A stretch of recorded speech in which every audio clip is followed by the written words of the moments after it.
Welcome everyone to our Cohort 2 informational meeting. We're so glad to see you all, and it's nice to have a full room. The first thing that we would like to do today is introduce you to your CDS directors and staff, our important staff. So if our CDS directors could start introducing themselves, and I will try to help as I can see folks on the screen, and also share what towns you cover under your CDS catchment area. We'll start with Angie. You'll have to excuse me because I still have no voice. Oh dear. I know, but I'll do my best. Headphones help. So I am the site director at PEDS, which is in Waterville, but we also have a site up in Farmington. And for this purpose here, we are working with RSU 54, but we cover kind of a really broad range, like most of the sites down through Manchester, Reedfield area, Livermore Falls area, all the way up to Kiribati, Rangeley. So kind of everything that falls in between, and obviously right around Waterville. Great. Thank you, Angie. I hope you feel better. Thank you. Stacy. Hi, I'm Stacy Mitchell. I'm due for STEP and Opportunities, which covers the Lewiston, Auburn, Lisbon, Winthrop, Augusta, RSU 2, 4, 9, 11, Richmond, as well as 17, 52, 62, not 62, sorry, 61, 44, 56, Sebago, and I'm sure I'm missing one, but we have 18 school districts that we cover at any rate. So large area. Thank you, Stacy. I'm impressed that you know all of those. Tammy. Hi, I'm Tammy Veralt. I'm the site director at REACH, which is located in Portland. We also have a satellite office in Brunswick, and we cover Cape Elizabeth, South Portland, of course, Portland, Scarborough, Gorham, Westbrook, Wyndham and Raymond School District, RSU 15, which is part of this cohort, Gray, New Gloucester, Cumberland, which is RSU 51, Yarmouth, Falmouth, Freeport, and Brunswick, and Amy Hall, I think, is on here. She's in this new cohort, RSU 75. Great. Thank you, Tammy. Amy. Hi there, I'm Amy Bragg. I cover Two Rivers, which is all of Penobscot and Scottsbluff counties. And I'm also acting site director for Down East, which is all of Washington and Hancock County. I have 7 total districts in this cohort. So looking forward to meeting with you. Wonderful. Thank you. Gail. Hello, I'm Gail Page. I'm the director of Mid-Coast Regional CDS, and we cover from, I'm not going to name the districts, but I'll give you sort of the area that we cover, which is from the Bath all the way up through Searsport. And then I also cover what I call the Route 17 corridor, which is Chelsea, Windsor, it's RSU 12. And then Waldo County, in addition to, so there are numerous districts. Great. Do we have any other CDS directors on today? Not seen it. I would like to introduce Lori Whittemore. Good afternoon, everybody. I'm Lori Whittemore. I'm the Director of Preschool Program Development. My role is primarily to support all the new cohorts in assessing their space to make sure that they have everything that they need to provide an optimal learning environment for the children that will be attending next fall. I've met with some of you already. I had a great day in Auburn this week and this morning in RSU 72. Next week, I'll be going to 3 different districts. So if you need support in looking at your spaces, and if you need some upgrades to furniture, you can talk about what kinds of materials you would need for 3-year-olds who may be functioning like 2-year-olds, or even 4-year-olds functioning like 2-year-olds. I'm happy to help you with that. I'm also just available to talk about staffing and reviewing IEPs with you. Really just a go-to person if you need some TA. I'm happy to help in any way I can. Thank you, Lori. And Jackie, do you mind introducing yourself? Absolutely not. Hi, everyone. I'm Jackie Hersom. I'm the Assistant 619 Coordinator for CDS. I help with the sites with provision of services, special education services for children ages 3 to 5 with disabilities. I also do program approval, which means I have a lot of communication back and forth with the private providers and programs. And I also do PD for our teams. Great, thank you. We have other CDS staff here, and I hope I didn't miss any of the directors. The purpose of this was for those that have not met their CDS site director, to meet them and put a face with the name, but also to encourage our school districts in Cohort 2 to start connecting with your CDS directors and their sites for any sort of support in regards to student programming, IEPs, if you want to sit down with program managers or the directors and go over the caseloads and look at everything, hear information, please reach out. That this is part of the transition process. They are all well aware that, and they are ready to engage with you and be a collaborative partner.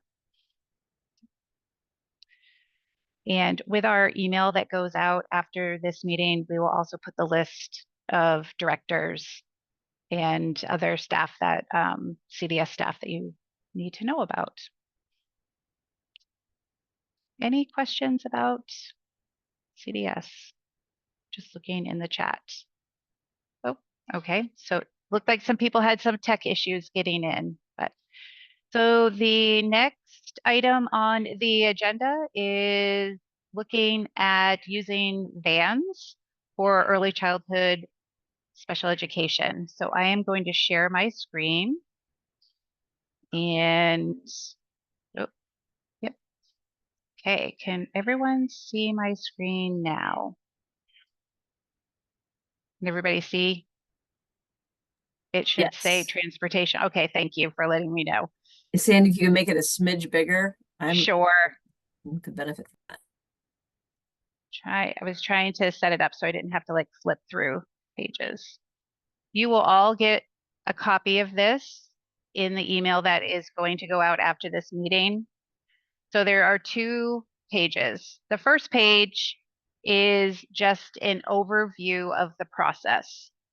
So if you are a school district that needs additional vans for transporting this age group, the 3 through 5 children with IEPs, or you need van transportation for itinerant staff, you will need to complete a pre-approval application. And so part of this application will ask you questions. I'm going to show you that page next.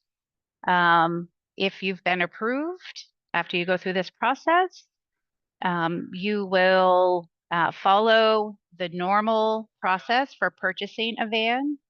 If you have questions about that, there is a contact person, Cheryl Brackett at Maine Department of Education. We've provided that information here.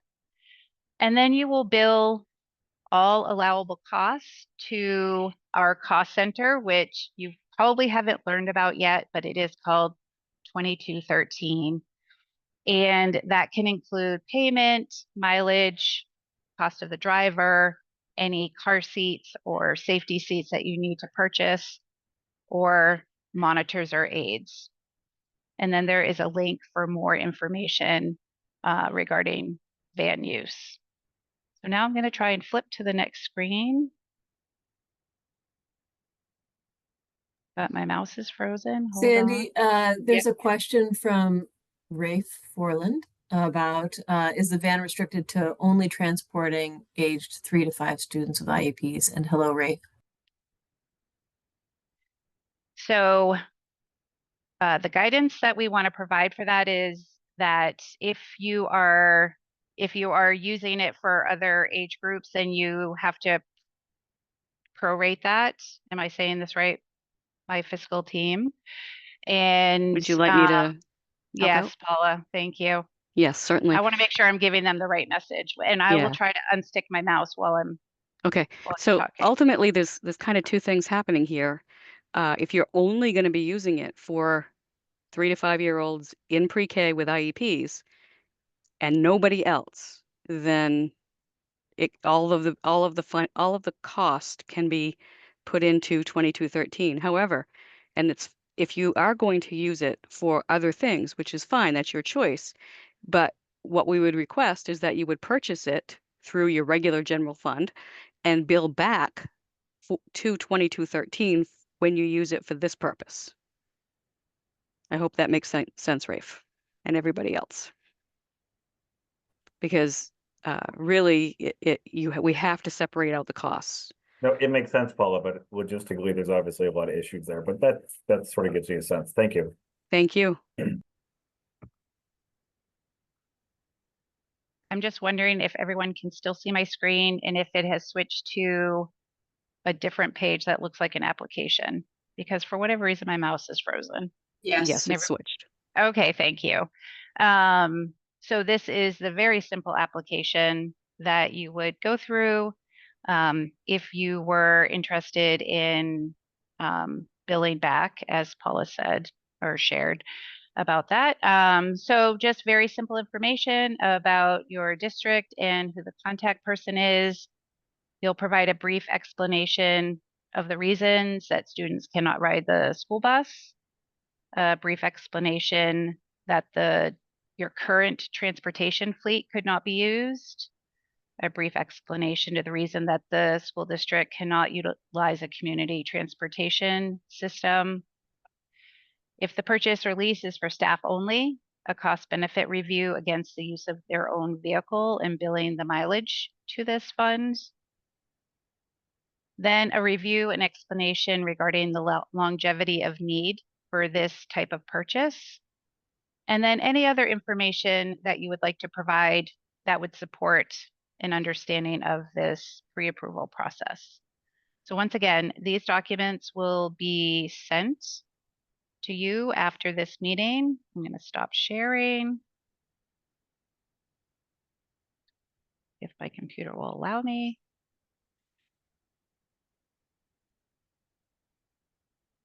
There.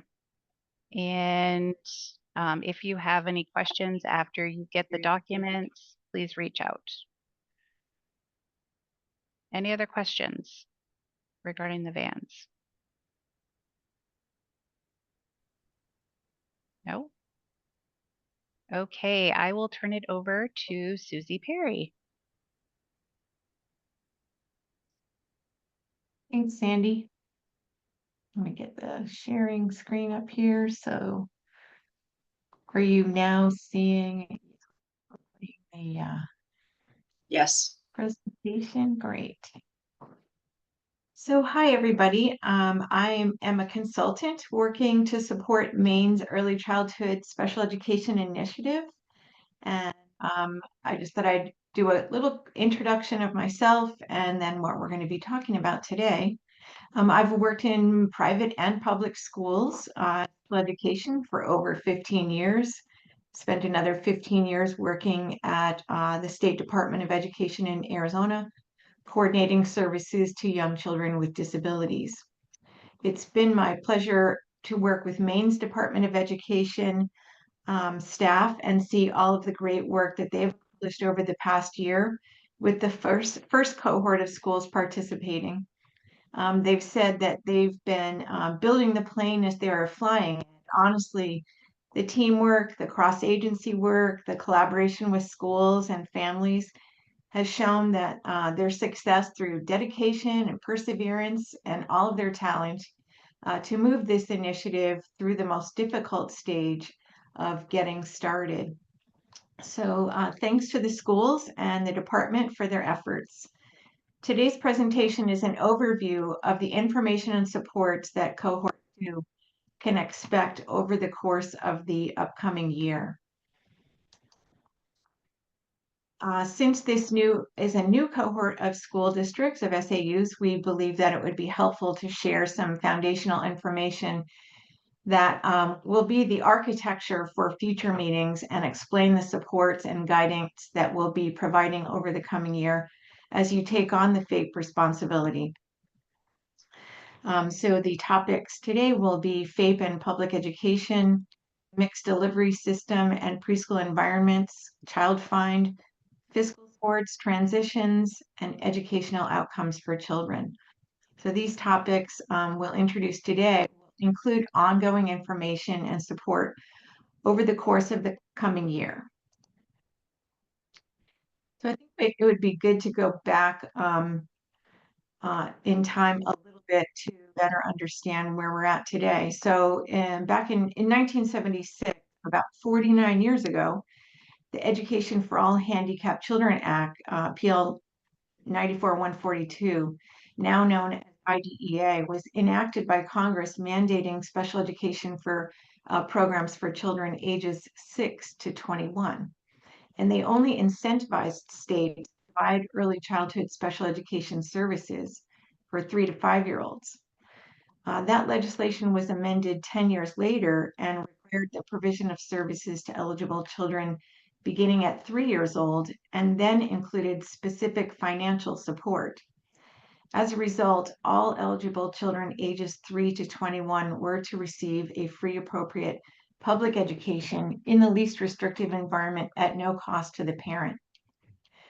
And as you know, federal funding covers just a portion of the costs. It's distributed to states, and states provide that funding to local education agencies. In Maine, for over 30 years, services to preschool children with disabilities has been the province of the Intermediate Educational Unit Child Development Services, or CDS. And today, because of the early childhood community's efforts and recent legislation, state school administrative units are working to take the FAPE obligation, and your cohort of SAUs is proposing to serve the largest proportion of eligible preschool-age children in the state. This is an exciting shift, and the Department of Education in Maine is working across agencies, departments, and units to fulfill this obligation. It's their stated goal to support children and families across the state to offer high-quality programming and enable children to meet age-appropriate developmental expectations. This is a chart of the first cohort of SAUs to participate in serving preschool children with disabilities. This trailblazing group provided FAPE across 6 CDS regions, and these 16 SAUs started the state effort by serving about 100 children at the start. Now, in the second cohort, it's anticipated that approximately 1,000 children will be served in their communities of free and appropriate public education delivered across a variety of settings. An additional 23 SAUs from each of these 9 CDS regions plan to participate. And thank you for joining us today, joining this initiative. To remind us of the focus of our efforts, let's step into a classroom for a moment and take a peek at one example of children being served in an early childhood setting. You'll see 3, 4, and 5-year-old children learning together, children who have disabilities and children who do not.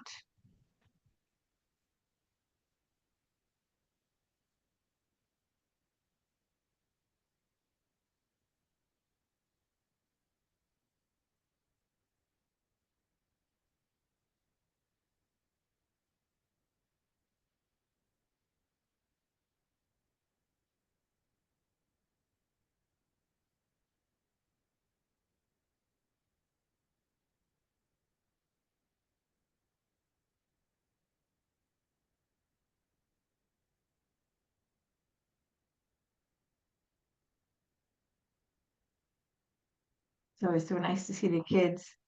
And we've heard that it's a favorite part of a school administrator's day to go into the preschool classrooms. They can be really fun environments for everyone. We will be sharing information about serving children in a mixed delivery system, partnering with programs in the community to provide preschool special education. Having a mixed delivery system of early childhood program providers increases access to early education, supports choice for families, and stabilizes quality childcare. A mixed delivery system in a community might include school-based programs, state-funded pre-K programs, Head Start programs, home-based childcare, Title I programs, or private childcare. Some of these programs may already be in existence in your community, are licensed through the state, and are deemed to be of quality. What these programs may not have experience with is the inclusion of preschool-age children with disabilities. In Cohort 1, many schools successfully developed relationships with community pre-K programs or partnered with next-door school districts to provide general education and special education programming. Through the cohort meetings, we aim to support all early childhood programs to include children with disabilities so that they can receive their special education services in their classroom in their community. In the past, preschool special education services were primarily delivered in settings where all of the children in the classroom had disabilities. It began to be seen as a continuation of segregated systems, and there has been an effort to change things for that reason. But along the way, we also learned that children with disabilities actually learn better when they get to see how their typical peers approach problems, by far, and it benefits everyone. The use of evidence-based practices and strategies such as modeling, peer-mediated intervention, were leading to more rapid development of new skills for children with disabilities. How better to learn than from someone your own age, solving the very problem you're trying to solve?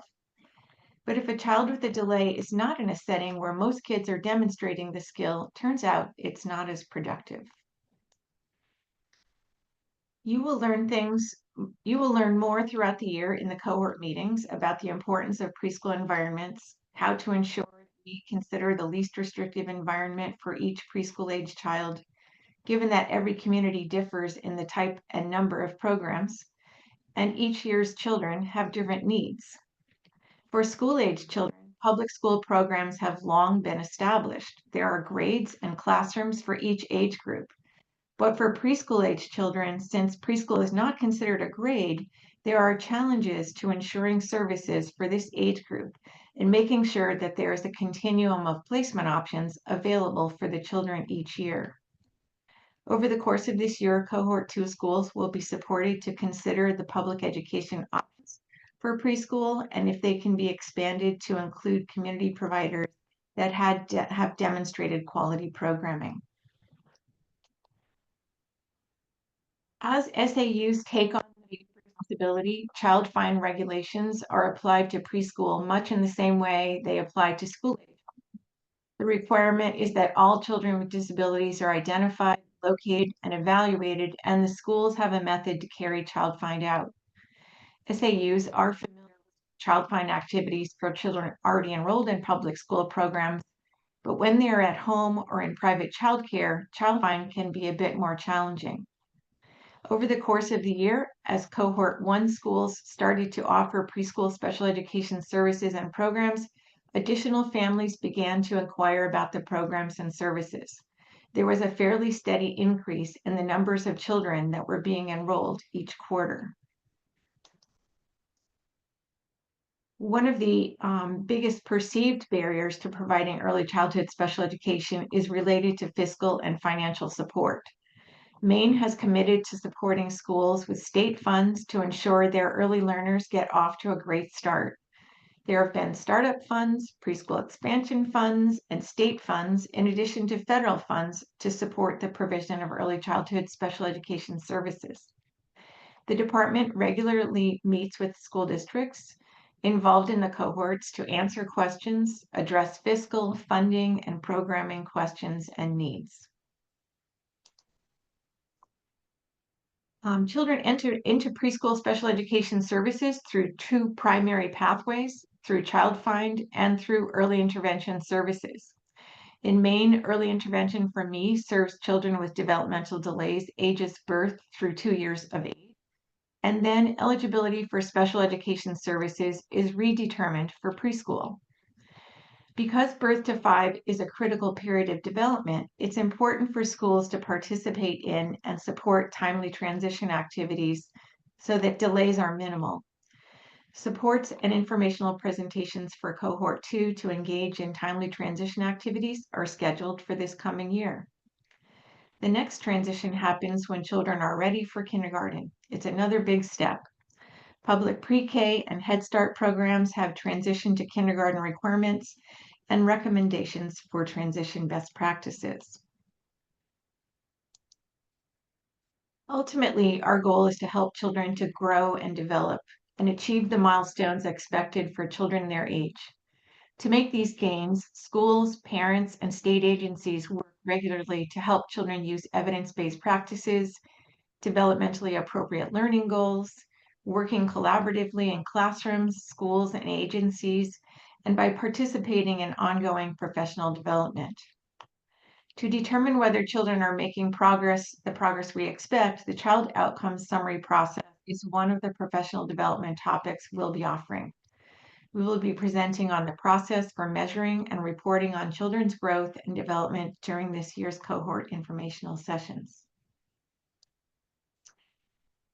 And finally, over the next year, the Early Childhood Special Education team, the Early Learning team, CDS, and many others will support you and your schools to offer high-quality early care and education to meet the programmatic, fiscal, state, data, and compliance requirements of providing a free and appropriate public education to young children with disabilities.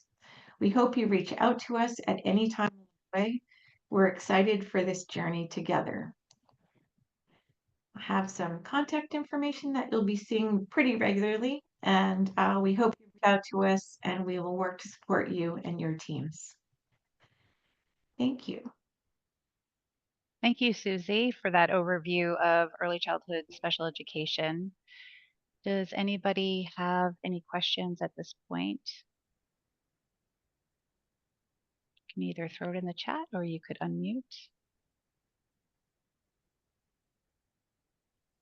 Okay, well, the next item on the agenda is we are going to move into breakout rooms. The breakout rooms are designed to be for the position that you work in. So there will be a group for superintendents, special education directors, preschool teachers, business managers, and data managers as well.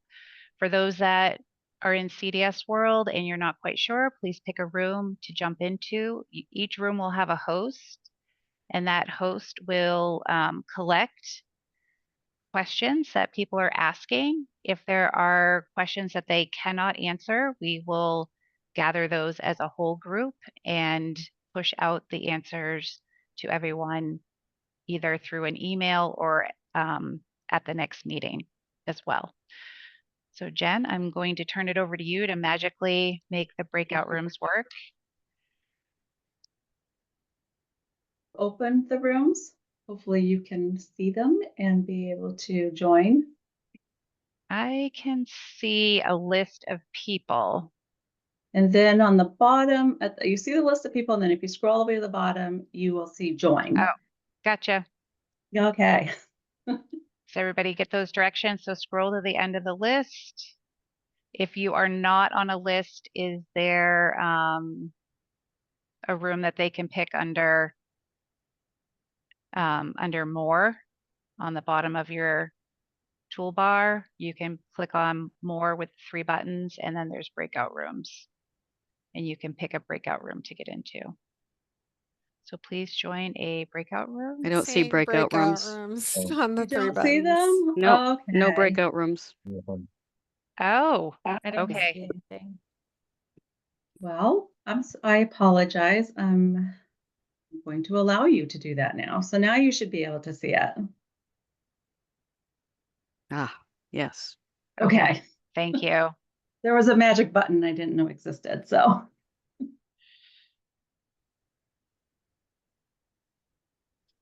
I will stay here to help if anyone gets stuck not knowing where to go.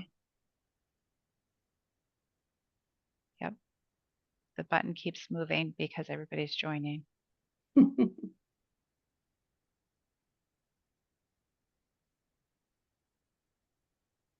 we go. Sorry, guys, I'm not seeing a button to join. This is Mary Ellen. Okay. Did you say go to the participants list and go all the way to the bottom? Is that what you Yeah. said? Yeah, all the way to the bottom. But if you're having a hard time, I can assign you to the room as well. I'm a special ed director, so Okay, so let me assign you. thank you. All right. Got it. Thanks. You're welcome. Anyone else having a hard time? I am. This is Kim Watson. I have kind of a interesting role here. I'm looking for the one for the teachers, but I don't see that one as an option. I will send, well, we don't have a teacher one, but we have the principal one. Would you like to go to that one? Sure. Okay. Yeah, And Sheila? and I'm not seeing where to go either. So Okay. And Sheila, where do you need to go? directors. Directors. Okay. But why, I wonder why I don't see it. Because I'm on the list of participants. Thank you. You're welcome. All right. Yeah, and Heidi Benson, and I'm a teacher also, so I guess I need to go to the principal one, Okay. Yes. I guess. Thank you. I apologize. I had an important phone call and I'm a director, so I'm not sure where I'm supposed to be. No problem. I will bring you there. You should be going there momentarily. Okay, thank you. All right. And Nicole? Hi, I'm not really sure where to go, so I'm gonna be hopefully working with Blue Hill Consolidated School, but I am an early child care owner, so I'm not really sure where to go. Yeah. I will send you, I think, with the special education directors. Okay. All right. And Rod, I can't hear you, but I will be happy to send you where. Because my people on. Special ed directors, please. All righty. And Michelle? Yes. Where would you like to go? I don't know. I just logged on and I just came out of an IEP meeting and was late. So I don't have any idea what we're doing or what's going on. No So worries. I guess you could put me wherever you like. Are you, what's your title? I'm the special ed director. All right, then that's where you're gonna go. Okay. Okay, thank you. You're welcome. And Pat, where would you like to go?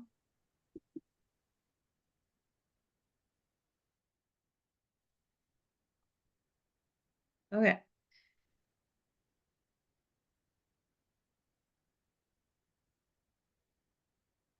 Holly, where would you like to go? Would you like to go where I'm gonna go? Yeah, please.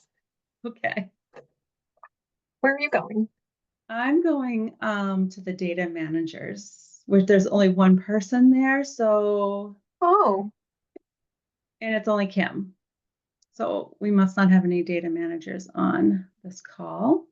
And I'm not sure why I couldn't get Pat to go somewhere. You can't. Well, I moved him.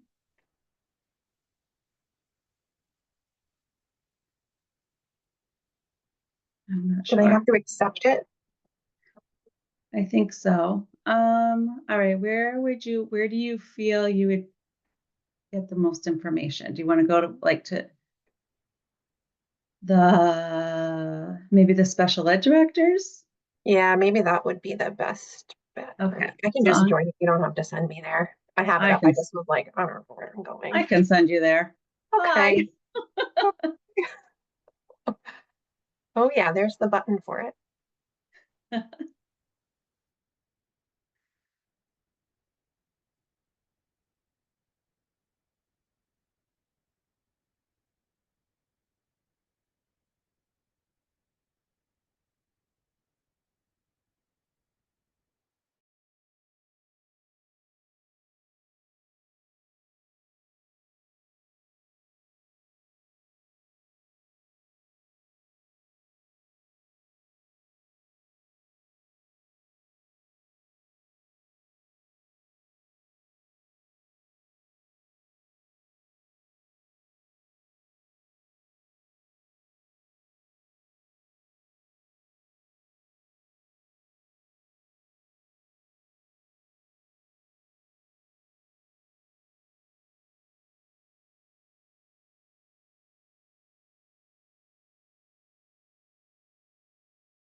It's us again.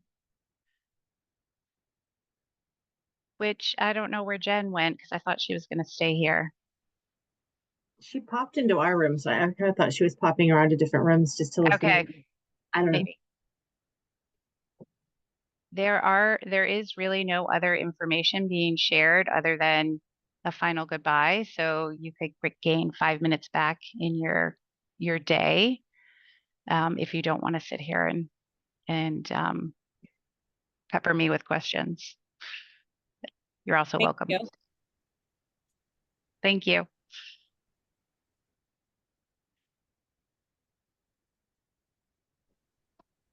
All right, I'm not sure. Oh, there's Katie.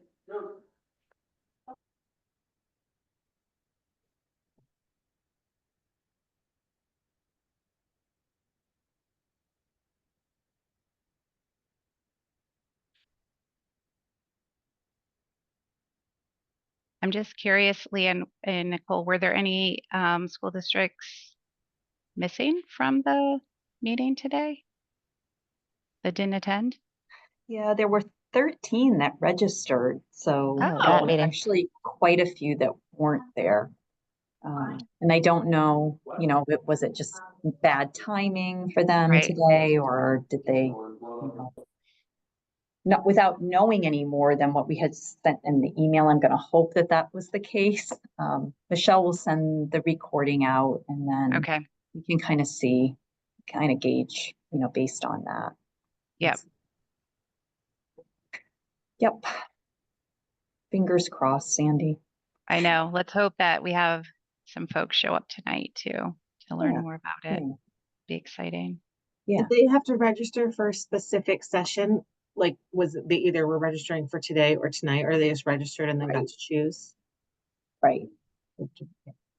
Yeah. Oh, okay. So they could either have joined today, earlier. Oh, no. All school systems would join at 1 o'clock, and childcare at, Providers. yeah.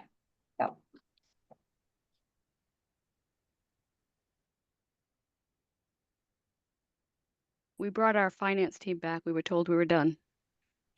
Yeah, our group was very quiet. They didn't have a lot of questions. Oh, we So were still talking. I think we we could have came back. for an hour. Really? That's awesome. We had some great questions in the funding area, don't you know? Of course. I'm glad you were there to help them. Oh, I wasn't alone.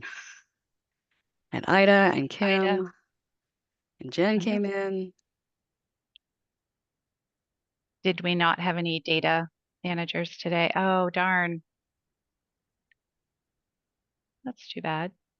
I would say to this group when everybody comes back, is everybody coming back? I told someone in our group that it was really just like a closing goodbye Oh, after okay. this. But Well, if you have final parting words. just like, remind them that it would be great for data staff to attend these biweekly meetings as well. I don't think that got out very well for whatever reason. So recommend to whoever is inviting their SAU team here that the data staff should come.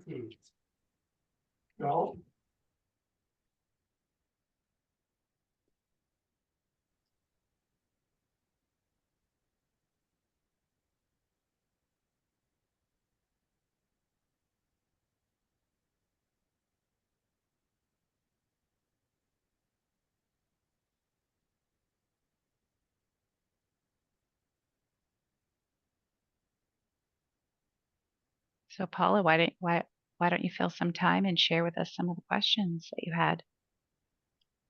Well, actually, Rafe had a question, and I told him I felt the answer was something that Sandy should answer. But his question, well, no, it was basically about transportation and whether or not 3 and 4-year-olds need seatbelts and other things like that. And I told him I didn't think that they needed anything that isn't currently required by their preschool. So if you could answer that, and Rafe, I hope I'm asking it correctly, that would be great. Yep, that's fine. Thank you. So you answered that correctly. that it would be whatever your school district uses, but there is no requirement for car seats on a school bus. I suggested the only difference would be if there was something in a specific IEP. Is that correct? Correct. Look at me learning. Yep. If you Amazing. use a van, that's different because that's a different type of vehicle. So a van does need car seats? Is that what you're saying? Mm-hmm. Ah, there you go. Rafe, there you go. Something I didn't realize. Yeah, thank you.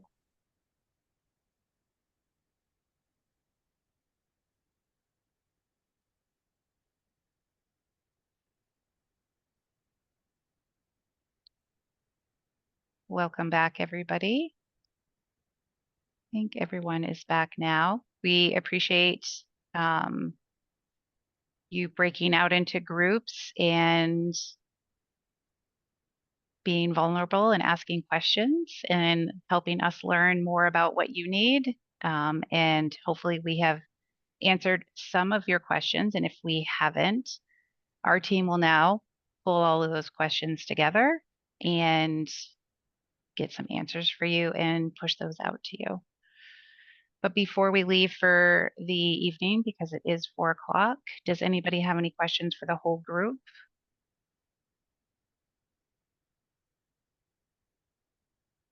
And also before we leave, we noticed that there weren't any data managers here today. So what we will do on our end is when we know that we are going to present a specific professional development or technical assistance or do another type of breakout group, we will make sure that if you are the ones that get the emails.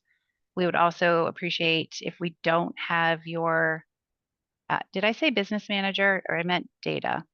You said data. I did say data. Okay. If we could have everyone that you think needs to be involved in these cohort meetings, if we have their email addresses, we will make sure that we invite them as well. So we thank you for joining us tonight and have a great evening. Enjoy some of this great weather. Thanks, everyone. Thank you.